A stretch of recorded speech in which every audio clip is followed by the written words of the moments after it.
Criminal కేసులు నమోదు చేయాలి. జిందాబాద్. తల్లిదండ్రులను మోసగిస్తూ ఇష్టానుసారంగా ఫీజులు వసూలు చేస్తున్న పల్లె స్కూల్పై చర్యలు తీసుకోవాలి.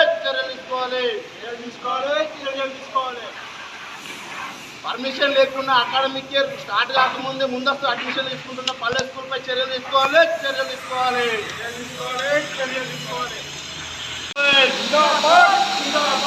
ఇష్టానుసారంగా ఫీజులు వసూలు చేస్తున్న పల్లె స్కూల్పై చర్యలు తీసుకోవాలి. బిల్డింగ్ పూర్తి కాకుండా తల్లిదండ్రులను మోసం చేసి ఇష్టానుసారంగా అడ్మిషన్ తీసుకుంటున్న పల్లె స్కూల్పై చర్యలు తీసుకోవాలి.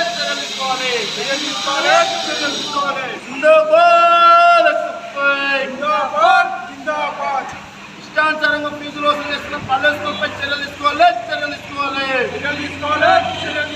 తల్లిదండ్రులను మోసం చేస్తున్న పల్లె స్కూల్ యజమాన్యంపై క్రిమినల్ కేసులు నమోదు చేయాలి. పల్లె స్కూల్ యాజమాన్యంపై క్రిమినల్ కేసులు నమోదు చేయాలి.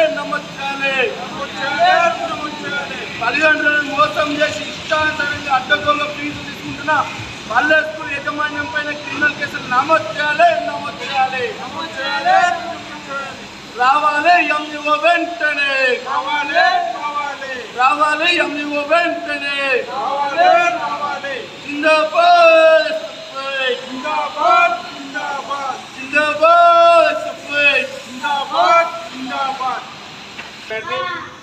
పల్లవి స్కూల్ యాజమాన్యం మొత్తం మీద ఇక్కడ పర్మిషన్ లేదని చెప్పేసి ఇష్టపైగా మేము ధర్నా చేయడానికి వచ్చాము. ఇక్కడ ఇష్టానుసారంగా బుక్స్ అమ్ముతున్నారని చెప్పేసి మాకు ఇన్ఫర్మేషన్ ఉన్నప్పటికీ సుమారు ఒక్కొక్క విద్యార్థి దగ్గర నుంచి కూడా అడ్మిషన్ ఫీజుతోని 1500 రూపాయలు వసూలు చేస్తూ ఫస్ట్ క్లాస్కి 40,000 రూపాయలు.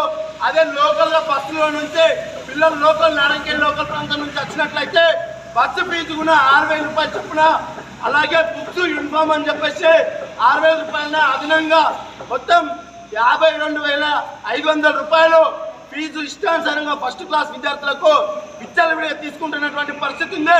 ఇక్కడ బుక్స్ దొరికినాయి అని చెప్పేసి మేము ఎస్ఎఫ్ఐగా పట్టుకొని ధర్నా చేస్తుంటే ఇక్కడ ఉన్నటువంటి యాజమాన్యం, ఇక్కడ సార్ పేరు ఓం ప్రకాష్ సార్ ఇక్కడ ఉండే ఇక్కడ ఉన్నటువంటి వాళ్ళతోనే ఇష్టానుసారంగా దాడులు చేయించడం అనేది చాలా సిగ్గుసేటు.